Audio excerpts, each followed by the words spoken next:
Ask the Dietitian presents Alternatives for Your Health.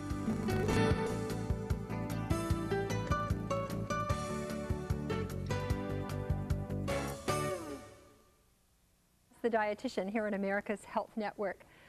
We are going to have a tremendous amount of fun together with one another today. We're going to laugh a lot. And most of you probably don't think of that as a cure for anything, but today you're going to learn not only is laughter good for your health, but in fact it can make a major difference in your healing process for those of you who are already sick. Such a difference it makes that hospitals across the country are beginning to put in laughter programs. We're going to learn about that and learn about some of its therapeutic benefits. And we're also going to tell some jokes with one another and have a really good time. So we hope you stay with us. And as always, of course, we're going to answer your questions about diet and nutrition. We'll try to give you real answers, not just funny answers, but we do hope that you'll call in with those questions at 1-800-ON-HEALTH.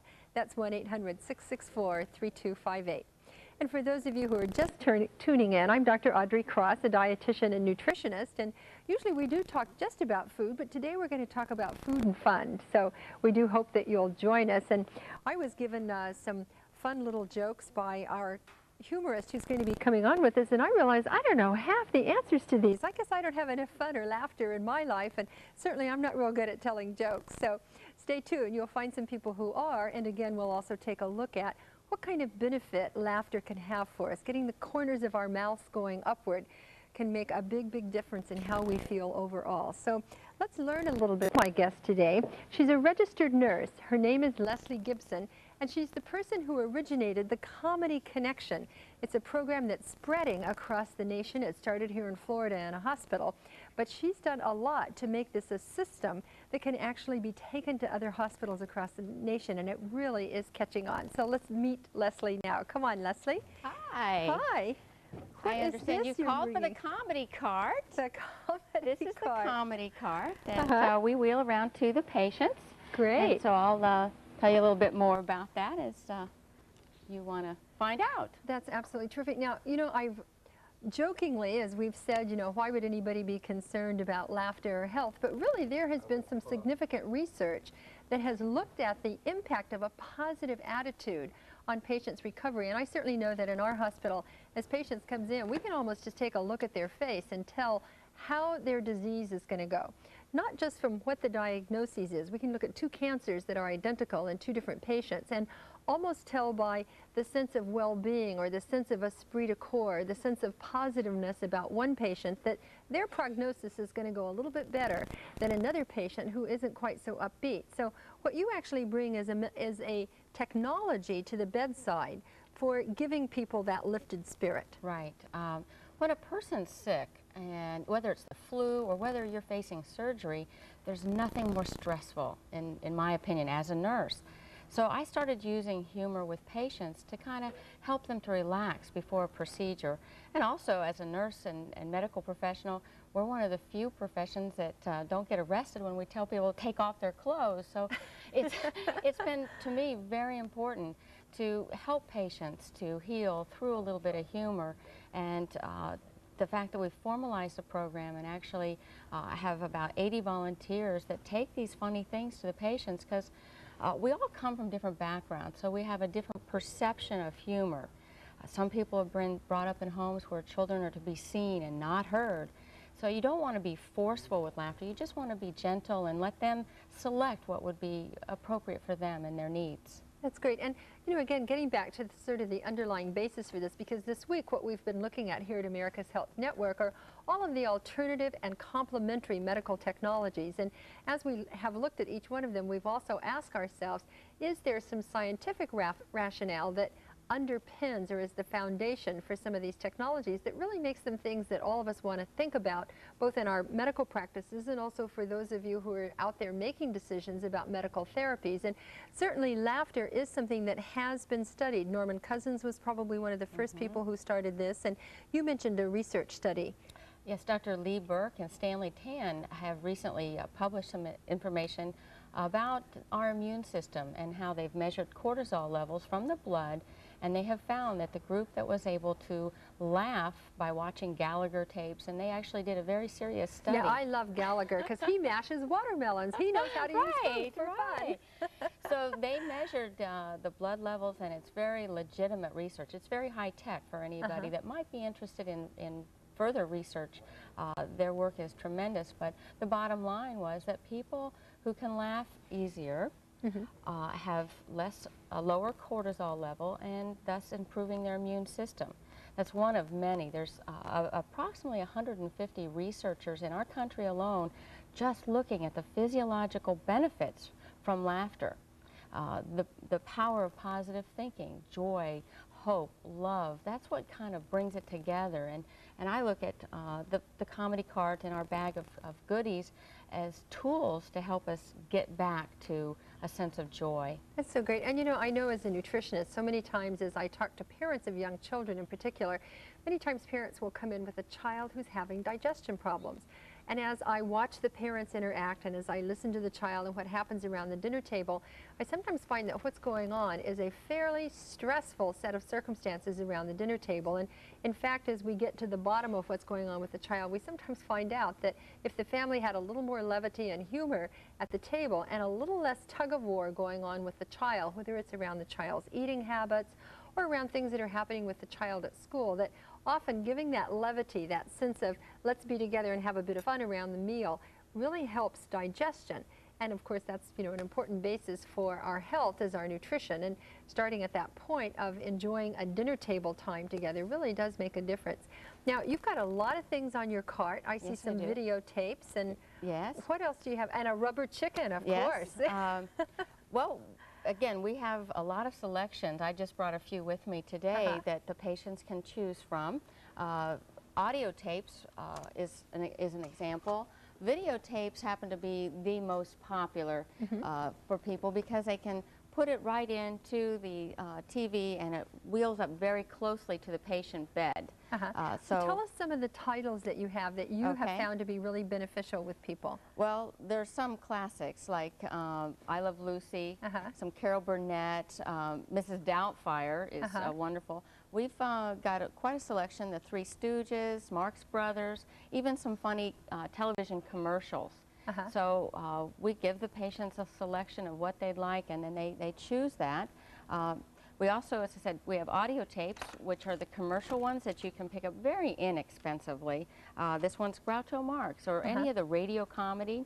Then there's a free program that our government provides, and the tape is over here that I wanted to share with you, because you don't have to be blind in order to get this service. We get it for our patients. They mail these free. This is an example of Art Linkletter, Kids Say the Darndest Things. Oh, that was a wonderful old series. So some patients who don't feel like reading a book, because we have books and all kinds of games and toys in the actual cart for patients, if they can just listen to a headset, or while they're waiting for surgery, if they can listen to some comedy, it helps to decrease that nervous tension that they're facing. And you know, it's so interesting because around medicine, I have to say, we're all so significant. I mean, you know, really, we're all doctor and we all wear these imposing sort of white robes, and it really does put a distance between us and our patients, and a distance between us and our own humanity. And certainly laughter can break down those barriers so that we can all communicate with one another as well as start to heal ourselves. We're going to visit with our health product specialist. When we come back, we're going to talk more about what having fun can do for you, both in your digestion, nutrition, and in your health. So we hope. Which, is the founder of our Clown College, and they do extensive training to cheer up the patients, not as circus clowns, but as caring, therapeutic clowns. That's great. Well, tell me, you know, when you approach someone who's in bed and sick, what's their initial reaction to you? Is it basically get out of my face? Well, sometimes it depends, right? Right. Sometimes it is that, because they really are sick and they really don't want you to do it. But most of the time it's like a real chuckle, and it's like just they have that relaxing feeling and they forget everything. And when they see us, they have fun. That's great. Takes their mind off of You things. know if you're welcome, if they smile when you peek around the corner, you knock and see if you can come in. You know you're welcome. If they smile. That's great. Well, now I'm sure that the kids in pediatrics must think you guys are just the best, right? We have Most of the time. fun with Most children. of the time? Yeah. Wait a minute there. That's I'm in great. the dietitian department this week at the hospital. I can see that you have on a hairnet. That was very good of you, okay, to make sure that you're not getting your hair all over everything. Oh, yes, that's true. And would you like to see what we're serving at the Oh, hospital? absolutely. Well, I have some examples, okay? Yeah, Do you want to okay. read the menu Yeah. there? The Okay. first choice? The first choice is fried bee's knees with loose goose pate. Oh my Does goodness. that sound Oh, that's Yeah. really good. Light. Light. Oh Light. yes. Oh please. Yes. We got the low fat version, right? And then the soup, should I tell them Oh, about yeah, the tell soup? them about the Okay, soup. we have, you tell them about sloppy. Oh, we have Slimy. sloppy, slimy Succotash. succotash soup with an occasional crouton or two. Oh, I'm Exactly. so glad it's not It's okra green. soup. That's even worse. Do you want to see what is on Yeah. the main Yes, menu? let's Oh, see it. yeah. Holy mackerel! Oh no. And you know what else? Oh, what Hey, else? What Leslie, could you give our friend that? Oh, sure. Okay. Now just flick this rope here. Uh-huh. All right, now you ready? Yes. Flick the rope. Okay. Now as you're flicking, I want you to go me me me me me. Me, me, me, me, me. La la la la la. La la la la A la. little higher. Over to the left. Over to the right. Oh. Oh. Oh, see, that's tuna fish. Yeah. She did it. Yes, she Oh. did Very it. Do you know well. what else? We have another choice. Would you like to see it? You know, for those of you who've been in the hospital, you're probably wishing this was the food you did have, right? We have chicken cordon bleu. Oh no. Oh, it's delicious. It is very Oh, good. it's delicious. Do you like dessert? Oh, absolutely. Oh, do you think she likes some of her brownies? Or do you think she liked that Dolly Parton melon? Oh, the Dolly Parton melon, Yeah. because my dad's watching and it's his favorite. Does he like watermelon? Oh, loves it. Okay. Uh-oh, Yes, he we has do watermelon. I can see this No, one no. coming. It's for the diet conscious. Yes. And what else? Dolly What's the other Parton choice? watermelon and the Elvis Presley gyration jello. Oh, Yeah. Oh, if you don't like that kind of stuff, you know what we got? I know. Do you like brownies? absolutely. We have some brownies for you. Oh, some brownies. They're delicious. They're my favorite. They're my I love those. That's the one you can lose weight on. That's Very terrific. good. They're very good. That was wonderful. That was wonderful, okay. That's Doesn't great. he have a good menu? He does. It's the Yeah. best in the hospital. I think improve everybody's on going to that? want you as their dietitian from now on. Well, maybe we could work on that. That's great. Maybe she might improve on it a little Yeah. bit. And you think know, so? here, Leslie, we brought one of our clowns that we give out to our patients. Right, Uh-huh. right. You Oh, know, did you And we bring have one? these are volunteers in the sewing room actually make Who these make up. these? These are And adorable. we give those to the patients along with stickers Uh-huh. to remind them of their clown visit. Oh, that's Isn't great. that And nice? you've got a number of other things here as well that you use with the patients. You mentioned, this is cute because you mentioned that this is something that you use when people are getting ready to undergo a painful procedure. For instance, if we're going to take a sample of blood, they can put this in the opposite hand, squeeze, and their mind gets diverted into something fun and cute. And I've had some that can do one ear and not the other, and they get real creative just by squeezing, letting go of that tension. You know, for those of you who've been in the hospital, you do know that you can get very creative with the least of things because you have so much time just to lay there. And having it be something fun like this really is a lot different than, you know, laying there and figuring out all your complaints about the nursing staff and, worst of all, about the food from the kitchen. That's what Well, I that's- hear all the complaints about. That's right. Well, that's why he's a dietitian. That's, I love that. I love that. Now, what is this? Those are ice tongs. Ah, But I also like to use them as people unfortunately lose their teeth sometimes in the hospital. So if that is a negative, I'll say, we found your teeth, and bring them out. And it's just a fun way to lighten people up in a stressful. You get some very interesting reactions as a nurse preparing water to give their medicines, and I'll exaggerate it and put the ice in and shake it, and people are looking at like, what are you doing with those teeth? So these are just little things. It doesn't have to be bold and obnoxious. It's little things that bring a smile to a patient's face. and you know, I think for the most part in our own relationships too, we really don't think about how to use humor. I mean, I certainly don't think about what's a joke I could tell my child today that would cheer her up, or, you know, what's something I could say to my husband if he's having a stressful day. So maybe more of us ought to think about humor as really a way to help take care of our soul. Ask the Dietitian presents Alternatives for Your Health.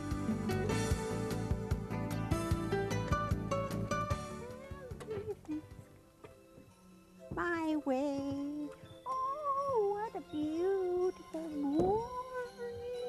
Oh, Having such fun watching Daffodil. If we keep her here long enough, she's going to have our set all clean. Thanks for joining us. I'm Dr. Audrey Cross. This is Ask the Dietitian, and I know you're used to seeing me with a lot of fruits instead of some fruit cakes, but today we have Ed and Daffodil and some others here who are talking about laughter and what it can do to help us all feel better, including helping us have a little more fun around the dinner table. And I'd like to welcome now Bob and Joan Berry. We're going to get to your calls in a minute, but I want to talk to them just a little bit about how laughter helped him overcome a major illness. Welcome to both of you. Hi. Thanks for being here. Now, Bob, you had leukemia. I had leukemia, and I was up in Long Island, New York, and I spent 6 months in the hospital with a lot of transfusions and chemo and that. And I was just laying in bed all the time, and you know, you're feeling sorry for yourself for that. When I started getting a little bit better, we came back down to Florida here, and I was over in Morton Plant Hospital, and bone marrow and more chemo and stuff like that. And one day, 2 clowns came to the front of the door, and I was there. And all of a sudden, I could feel myself starting to smile, feeling a little upbeat. And they came in and did a couple of tricks and stuff, and I found myself laughing and forgetting about my problems.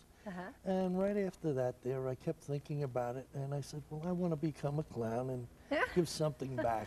That's and great. I went to clown school for 10 weeks, and I became a clown, a certified therapeutic clown. And now we go around to the hospital and try to cheer up people. And that's great. Now, Joan, you joined your husband in this training to be a clown, right? Yes, I did, but prior to that, I had worked in the chaplain service, which is also attached to Morton Plant. So Bob was there for, well, he was diagnosed in '92. So I'm a chaplain about 4 years, and I could see the difference in him once he had the clown visit and his desire to go forward. Now, going back to Long Island, we have 4 children, and one of them was the morale officer. He put up a sign in the room that said faith, family, friends, and fight. And Bob, you know, every time he was down, we sat him up and said, read it, Dad, you know, and he did.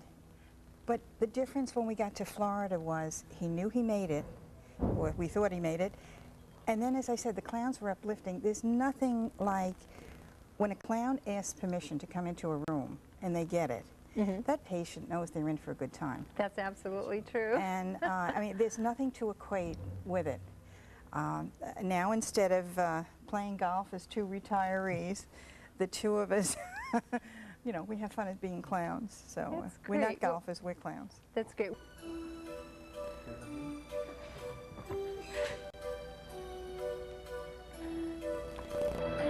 Hi, welcome back to Ask the Dietitian here at America's Health Network. You probably don't recognize me. I'm Dr. Audrey Cross. And I decided that I'm going to stop being a nutritionist and I'm going to clown school because this is just too much fun.